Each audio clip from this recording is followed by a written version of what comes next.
Good day and welcome to another episode of your Money Moment, the show where we make financial planning easy and accessible for all South Africans. I'm Mauritz Oberholzer and today we're tackling a big question. Should you invest in a tax-free savings account or a retirement annuity? Each has its advantages and drawbacks, and today I'll help you decide which one makes more sense for you and when. So let's jump in. Let's start with the tax-free savings account. A TFSA or tax-free savings account is a flexible investment vehicle where you can invest up to 36,000 Rand per year with a lifetime limit of 500,000 Rand. The major draw or advantage is no tax on interest, dividends or capital gains. That means all your growth stays in your pocket. So let's look at the pros and cons. The pros: tax-free growth. Unlike other investments, you won't pay capital gains tax or dividend withholding tax. Next, flexibility. You can withdraw funds anytime without penalties. And it's ideal for medium to long-term savings goals. If you're investing or saving for a deposit on a home, your child's education, or even a supplement to supplement your retirement, a tax-free savings account can be a great option. So what are the cons of a tax-free savings account? You have a contribution limit. If you exceed 36,000 annual limit, you'll pay a hefty 40% tax penalty on the excess amount. Not optimal for disciplined retirement savings. The ability to withdraw anytime can make it tempting to dip into your savings, reducing long-term growth. And also no immediate tax deductions. Unlike RAs, contributions to a tax-free savings account don't lower your taxable income. Now let's look at the retirement annuities. These are long-term savings plans designed specifically for retirement. You contribute a portion of your income and the money is invested until at least the age of 55. So now let's look at the pros and cons of a retirement annuity.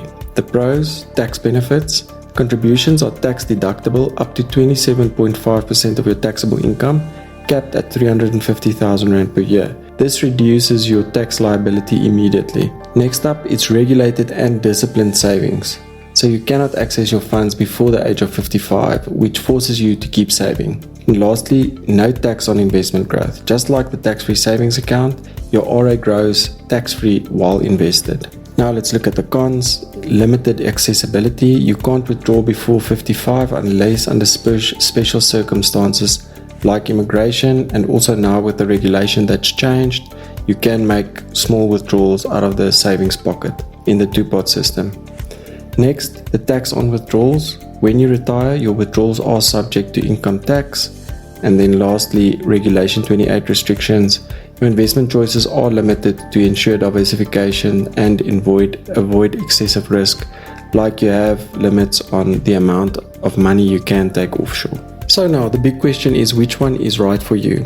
Well, it depends on your financial situation and goals. Early career, your 20s to 30s, a tax-free savings account might be the better choice if you need flexibility or saving for short-term to medium-term goals, or want to keep your options open. But also I would suggest using a retirement annuity in that time, but if you want flexibility, the tax-free savings account does trump the retirement annuity for flexibility. Growing your career and income, this is when an RA becomes more attractive because of the tax savings. If you're earning a higher income, the tax deduction can significantly reduce what you owe to SARS. The tax-free savings account is a great way to supplement your retirement, so it could be a good way to supplement your retirement, and it also adds to the tax-free portion that you can take at retirement. If you're already maxing out your RA contributions, if you've hit the 27.5% limit on the RAs, a tax-free savings account is a great way to continue growing that tax-free investments. So in conclusion, if you want flexibility, easy access to money, but at a very tax-efficient way, a tax-free savings account will always be the winner. But if you want dedicated savings for a very long-term goal like retirement, a retirement annuity trumps the tax-free savings account. Also on benefits like estate planning, a tax-free savings account does not assist you in that way, where RA does. You can nominate beneficiaries and it will go directly to them. So there you have it. Both tax-free savings account and RAs offer great benefits, but choosing the right one depends on your financial goals. If you need help deciding, speak to a financial advisor to map out a strategy for what works for you. Thanks for tuning in to your Money Moment. If you found this episode helpful, share with a friend, and also tune in next week, same time, same place, for another episode. When you're navigating through life's big events, like buying a home, starting a family, or approaching retirement, you need sound and impartial financial advice. Mauritz Oberholzer, a financial advisor at Stonehouse Capital, specializes in personal financial planning. Visit mauritzoberholzer.co.za or call 082-774-1996. For practical and easy-to-understand advice and tips, don't miss your Money Moment with Mauritz Oberholzer, Thursday mornings at 10 on eRadio.